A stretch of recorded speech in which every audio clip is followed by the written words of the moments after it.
Après le journal, nous retrouvons nos invités pour la suite de Regard croisé de ce jour. Un dernier mot sur le Sénégal, un dernier tour de table, Samir, une minute. Oui, je pense que, comme on le dit, Ousmane Sonko garde toujours peut-être des chances qui sont minimes de se présenter, mais je pense véritablement que trois situations se présentent aujourd'hui pour ramener le calme au niveau de ce pays qu'est le Sénégal. Le premier scénario, c'est-à-dire qu'on imaginerait Monsieur Macky Sall sortir et dire qu'il ne se présente pas pour une troisième candidature, qu'il ne présente pas une troisième candidature pour être élu, et donc permettre par exemple à Karim Wade et l'ancien maire de Dakar, Ali Sall, et l'ancien maire de Dakar de se présenter, et monsieur Ousmane Sonko ne se présente pas. Ça ne résout pas véritablement le problème. Dakar sera toujours surchauffé. La deuxième, ou le deuxième chemin, c'est-à-dire on imagine Sonko se présenter, Sonko se présenter, Macky Sall qui dit qu'il ne se présente pas, et donner la chance par exemple à Karim Wade, l'ancien maire de Dakar, Ali Sall, de se présenter. Là, ça pourrait donner une certaine accalmie, un certain début de reprise des activités au niveau du Sénégal. Et le troisième chemin que moi je ne conseille pas véritablement, parce que on imagine Sonko toujours condamné et inéligible, ensuite Karim Wade et Ali Sall ne se présentent pas, et vous imaginez celui qui sortirait gagnant, c'est Macky Sall qui décide de se présenter, et quelle que soit la situation qui se présenterait.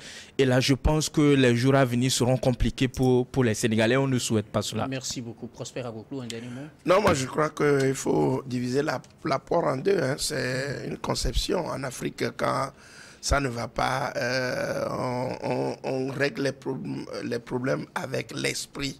Les règles sont là, mais on développe l'esprit par rapport à cela. Donc je crois que c'est pourquoi je parlais donc de cette anticipation. On est en train donc de mettre de l'huile sur le feu.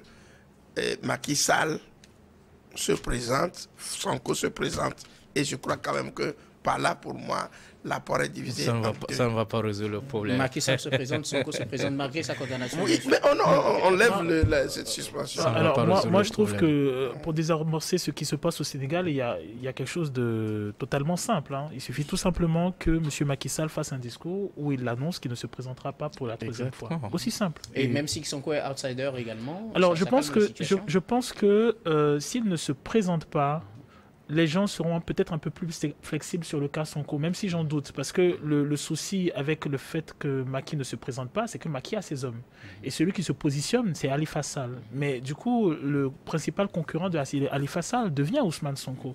Et il faut reconnaître que Ousmane Sonko a un message panafricain qui plaît. Donc, actuellement,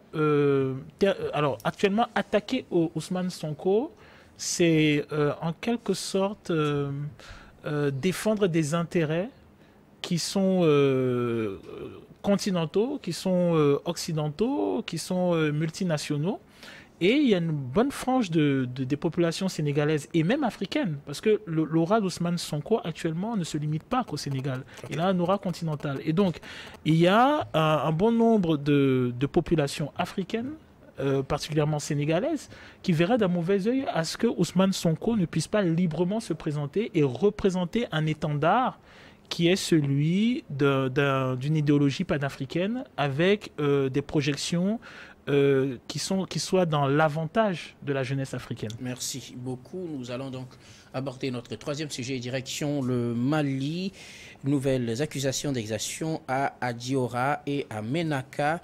Un article de RFI en date du 30 mai dernier pointait à nouveau la responsabilité de l'armée malienne et Wagner dans des supposées exactions commises dans les localités de Adiora et de Menaka. Selon RFI, des opérations antiterroristes menées dans le nord le 26 mai à Adiora et dans la région de Tombouctou, donc, qui est le 29 mai à Menaka, dans la région de Menaka, ont fait l'objet d'accusations d'exactions contre les civils. Alors, votre réaction sur ces révélations de RFI, des exactions commises par l'armée malienne et Wagner dans deux localités? Prosper Agboklou. C'est hallucinant. C'est vraiment hallucinant ce qui se passe. RFI ne fait que concocter les mauvaises nouvelles. Tout ce que Assimi Goïta et son groupe font plutôt pour Le Mali aujourd'hui, avec la promotion de l'agriculture, tout ce qui se fait dans les zones rurales, tout ce qu'on apporte comme électrification, tout ce qu'on apporte comme faits sociaux, RFI n'arrive pas à identifier ça et c'est seulement les morts. Bon, moi je crois quand même que je m'inscris toujours en faux quand on me dit que ce sont des services sécuritaires, lesquels qui sont mis en place par l'État malien et qui les informent sur ce qui se passe. Si c'est des sources locales. Quelles sources locales? Des sources locales dans les localités, en tout cas selon le bon, je crois que des citoyens ou des habitants de ces localités qui ont témoigné. Qui ont témoigné, il faut qu'on nous montre cette frange de ces citoyens. J'en ai marre de ces informations-là qui sortent. Moi, je trouve mieux quand je fouille sur les sites maliens, quand j'écoute le journal sur la télévision malienne, quand j'écoute la radio, il y a de très belles choses qui sont faites. Aujourd'hui, vous savez, c'est l'échec, la tentative de ruiner le Mali et qui n'a pas réussi, qui fait que on a renvoyé RFI de celui.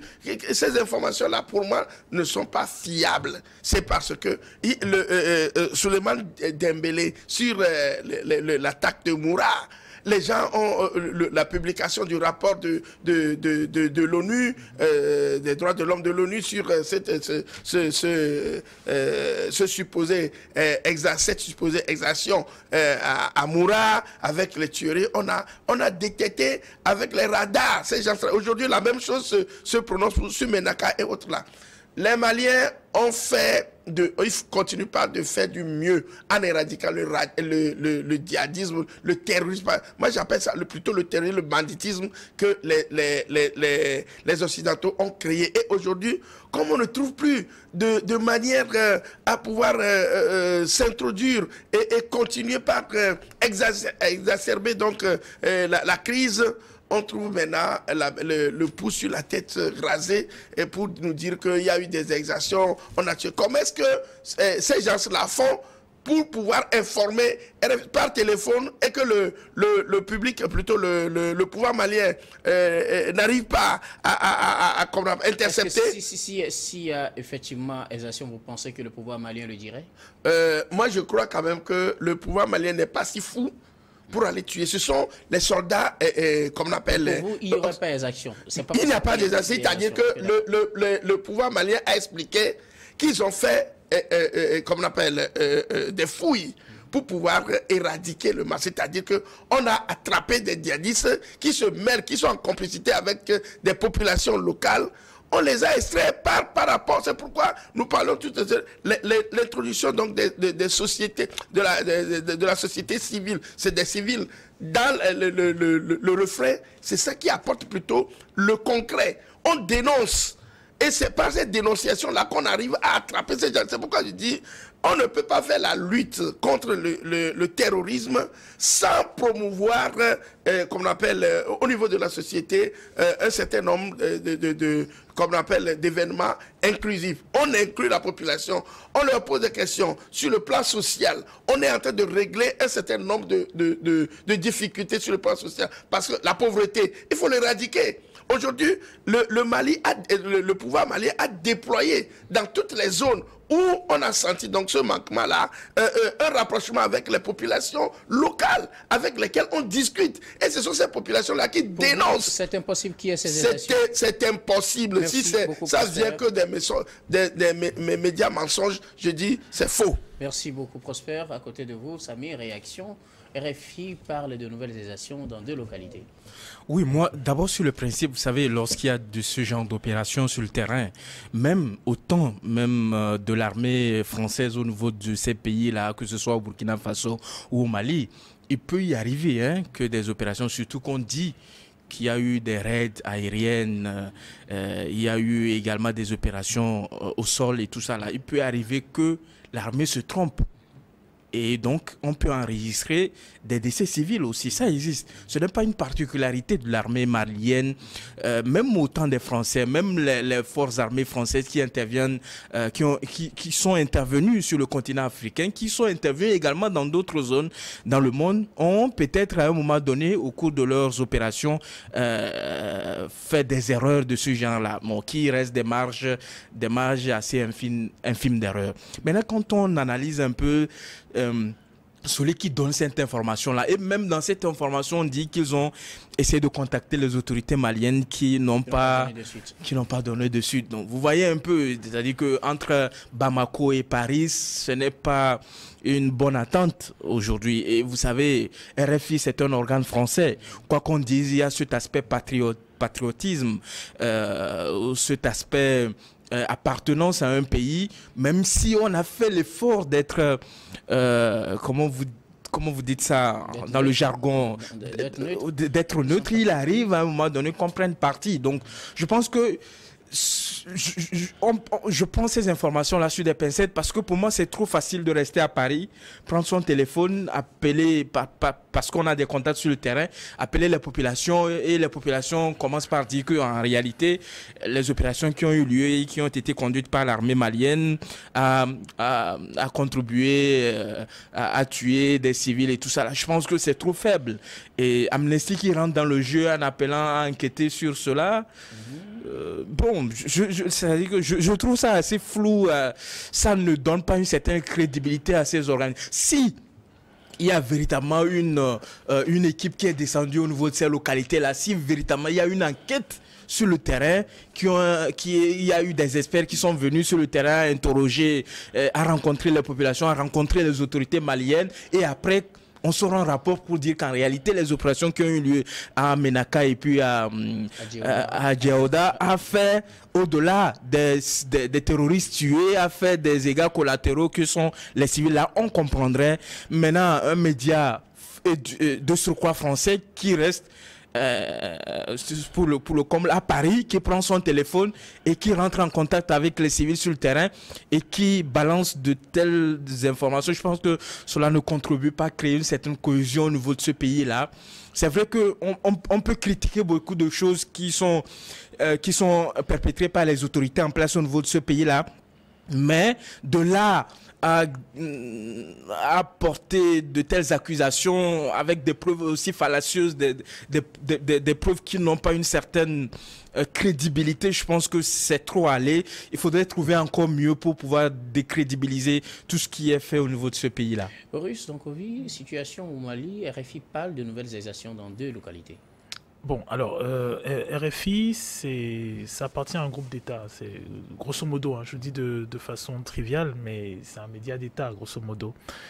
Ensuite, la décision de l'offensive en termes de communication sur l'Afrique, de soft power offensive sur l'Afrique, elle a été décidée par le président Macron. Le dernier discours sur les perspectives, disons les rapports France-Afrique, c'est mentionné. Donc, ce qui serait étonnant, ce qui serait étonnant, c'est plutôt l'inverse. Ça serait d'avoir RFI qui donne une bonne nouvelle ou qui prétendent que l'État malien avec le groupe Wagner aurait fait de belles reconquêtes avec la population en joie et ainsi de suite. Ça n'arrivera jamais. Pour vous, donc, ce qui est dit est normal, est tout à fait normal à voir la situation aujourd'hui. Oui, je ne m'attends pas à ce qu'un média français dans la situation qui prévaut, disons, dans la situation qui prévaut en Afrique par rapport à tout ce qui est relatif aux intérêts français, ou dans la situation qui prévaut avec l'Ukraine, la Russie et ainsi de suite, je ne m'attends pas à ce qu'un média occidental fasse l'éloge de la Russie. Lorsque la Russie... l'éloge de la Russie par rapport à Wagner, justement. Donc, lorsque on a une réussite de troupes africaines avec le groupe Wagner, il y a toujours dans la subtilité, disons, dans le message, il y a toujours de la suspicion qui est mentionnée, et ainsi de suite. Et lorsqu'il y a des exactions, comme il est mentionné, qui sont commises, ben voilà, on tape un peu sur la tête des pays africains qui collaborent avec ces unités-là. Le Mali n'est pas le premier, on a le même cas pour la République centrafricaine. Oui. Mais la vérité des faits, c'est que vous êtes à Lomé, vous voulez vous rendre à Bamako, vous prenez le bus. Vous êtes à Abidjan, vous voulez vous rendre à Bamako, vous prenez le bus. Vous êtes à Abidjan, vous voulez de la viande malienne, vous avez la viande malienne. Vous êtes à Lomé, vous voulez, je sais pas moi, des mangues du Mali, ben elles arrivent. Vous voulez des oignons du Niger, vous les avez. Qu'est-ce que vous voulez dire par Donc là? c'est juste pour dire que tout ne va pas bien au Mali. Ce sont des États qui sont en guerre. Et malheureusement, la guerre demande ce qu'il faut. Il va y avoir des actions de l'armée malienne, avec des volontaires maliens, avec tous ceux qui acceptent d'aider l'État malien. Il va y avoir des victoires, il va y avoir des pertes, il va y avoir des dommages collatéraux, il va y avoir des pertes de vies humaines. Et cela ne cessera pas tant que le Mali n'aura pas retrouvé son intégrité territoriale. Malheureusement, c'est cela. C'est pour ça que je dis, ce qui est mauvais dans la syntaxe que même nos journaux reprennent, c'est qu'il y a un vice dedans. Lorsque les États-Unis ou la France ou d'autres pays européens occidentaux parlent de terrorisme, il s'agit d'un mec qui a déposé une bombe au métro et qui est parti. C'est ça, eux, ils appellent terrorisme. Il ne s'agit pas de personnes qui ont grignoté l'intégrité du territoire. C'est-à-dire, quand on parle de terrorisme aux États-Unis ou en France, il ne s'agit pas du gouvernement, de l'armée française ou du gouvernement français qui ne se retrouve qu'avec 65% du territoire. Pour eux, ce n'est pas encore arrivé à ce niveau. Voilà. Donc, par conséquent, des gens qui arrivent à faire en sorte que vous soyez obligés de vous replier, qui vont investir votre territoire, qui vont reconditionner toute l'organisation étatique et ainsi de suite. Mais ça, ce n'est pas un fait de terrorisme. Là, vous êtes dans la guerre, vous êtes dans quelqu'un qui a la prétention de vous arracher votre territoire. Ça n'a rien à voir avec... la situation en Afrique de l'Ouest et dans le Sahel a dépassé le stade de terrorisme. Mais ce n'est pas du terrorisme, c'est de la guerre. C'est-à-dire, on prend du territoire pour s'installer. On a eu ce cas, quand on prend l'État islamique dans les pays, en Irak et ainsi de suite, on a eu le cas. On a eu des islamistes qui sont venus, qui ont pris un territoire, qui ont fait du commerce, qui ont réussi à vendre leur pétrole à ceux-mêmes qui prétendaient les combattre. Quand vous prenez le cas des talibans en Afghanistan, mais c'est la même chose. On a eu un groupe qui est venu, qui a pris le pouvoir, qui actuellement est aux affaires et bénéficie même d'aide. Grâce au soutien de ces puissances-là, il faut aussi le justement, rappeler. qui bénéficie des aides de ces puissances. Donc, lorsque vous avez des territoires, le Niger, le Burkina, le Mali, ainsi de suite et tout ça, on sait comment ça s'est passé au Mali. La reprise de Kidal, l'Azawad et ainsi de suite et tout ça. Mais on n'est même pas dans le cas du World Trade Center où vous avez un avion qui vient... Mais non, c'est même pas ça. Parce que le territoire américain n'a pas été conquis en partie, ni le territoire français, ni le territoire anglais, ou quel que soit des pays d'Europe. En Afrique, on a carrément des territoires, des pans du territoire entier qui sont occupés. Comment va-t-on déloger ces personnes-là pour récupérer le territoire? Et le pire dans tout ça, c'est que ceux qui sont à l'instigation de cette perte de territoire sont les mêmes qui empêchent les États de récupérer le territoire et donc qui créent l'instabilité au niveau de la gestion de ces territoires. Si la reprise du territoire malien avait fonctionné, il n'y aurait pas eu coup d'État au Mali. Si la reprise du territoire au Burkina avait fonctionné, il n'y aurait pas eu coup d'État au Burkina. Donc, à un moment, et j'ai l'impression que le problème des pays occidentaux, en l'occurrence ceux qui sont dans les médias, dans la communication qui est faite, il y a toujours cet imaginaire d'une population africaine qui n'est pas au courant, qui n'est pas avertie et qui n'est pas témoin elle-même de ce qui se passe et qui ne le ressent pas dans les faits. Parce que justement, les gens, ils ne sont pas bêtes. Ils voient, ils observent, ils analysent. On dit l'État malien n'arrive pas. Il n'y a pas de problème. Mais avant que l'État malien ne vienne, vous étiez là. Avez-vous pu le faire? Point d'interrogation. En tout cas, merci beaucoup. Nous allons marquer la pause pour vous retrouver pour la dernière partie de Regard croisé de ce jour.